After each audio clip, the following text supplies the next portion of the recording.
anterior, a presença de falhas de mercado exige uma ação do governo a fim de reestabelecer a condição de equilíbrio e de aproximar a situação do mercado do ideal de Pareto. Então, porém, nós sabemos que essa ação do governo, ela dependerá da natureza da falha, do posicionamento ideológico do poder público e das condições políticas, de governabilidade do momento. Então, duas principais ideologias orientam as ações de governo.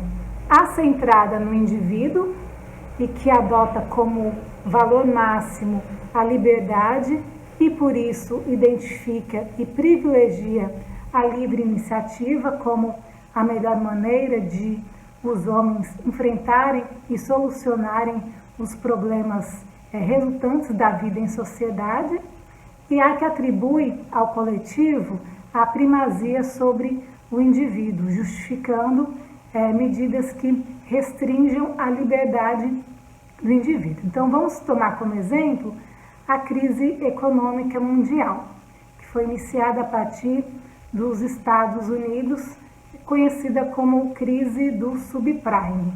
Então, alguns analistas, eles consideram que tal crise decorreu do excesso de intervenção e regulamentação governamental que levou a distorções no mercado que, se fosse livre, o mercado imobiliário ele promoveria o autoajuste. Já outros afirmam o oposto, que a crise ela foi motivada pelo excesso de liberdade, pela ausência de regulação dos governos, que acabou levando os agentes econômicos a atuarem de forma irracional. Então, a ação regulatória governamental, quando apoiada no diagnóstico de uma falha ou em uma prática abusiva, ela deve ter por objetivo reestabelecer em um determinado mercado, senão o equilíbrio, uma condição de maior competição entre os agentes, levando alternativas aos demais. Então, para tanto, os governos recorrem ao poder do Estado para impor determinados procedimentos que não raro exigem boa articulação entre o poder executivo e o legislativo, dado que é este que confere a necessária legalidade aos atos do primeiro. Assim, os governos eles podem recorrer a alguns mecanismos de regulação, tais como controles à entrada e à saída e definição tarifária. Sendo na definição tarifária algumas modalidades mais frequentes, que são a taxa de retorno, o preço teto, o desdobramento da tarifa e a fixação do preço de pico. Em relação aos controles à entrada e à saída, esse mecanismo ele constitui o conjunto de fatores que dificultam o início de atuação de uma empresa num determinado segmento ou mercado.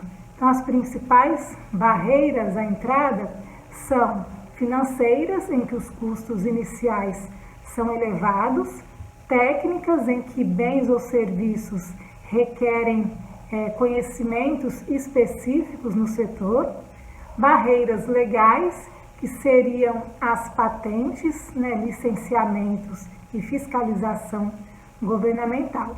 E o mecanismo de definição tarifária, que é o mais utilizado no Brasil e apresenta as seguintes modalidades: por taxa de retorno, por preço teto, e por desdobramento da tarifa e por fixação do preço de pico.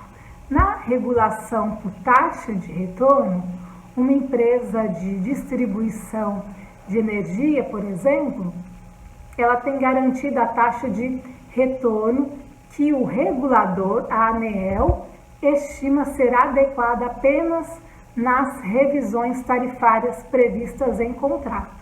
Então, uma crítica a essa modalidade é o fato de que a agência reguladora, ao estabelecer a taxa de retorno, tende a estabelecê-la acima do valor de mercado, com isso tornando o custo de capital do regulado mais barato do que efetivamente é. Por isso é de extrema importância que o agente regulador ele disponha de um quadro de pessoal profissionalizado e de elevada especialização técnica. Quanto à regulação por preço teto, consiste no estabelecimento de um limite superior para a indústria, para a indústria regulada aumentar os seus preços. Então, após terem sido fixadas, as tarifas elas são indexadas nos períodos acordados durante a vigência do contrato de concessão. Já na modalidade por desdobramento de tarifa ou tarifa em duas partes, fixa, que independe do número de vendas, ou variável, que depende da quantidade do serviço efetivamente consumido. A tarifa em duas partes ela é comum para os setores de telefonia, energia elétrica, gasodutos, transmissão de eletricidade e água. Já a fixação do preço de pico são de acordo com os picos de demanda e devem ser acomodados pela capacidade produtiva, uma vez que os preços são de acordo com a variação dos custos.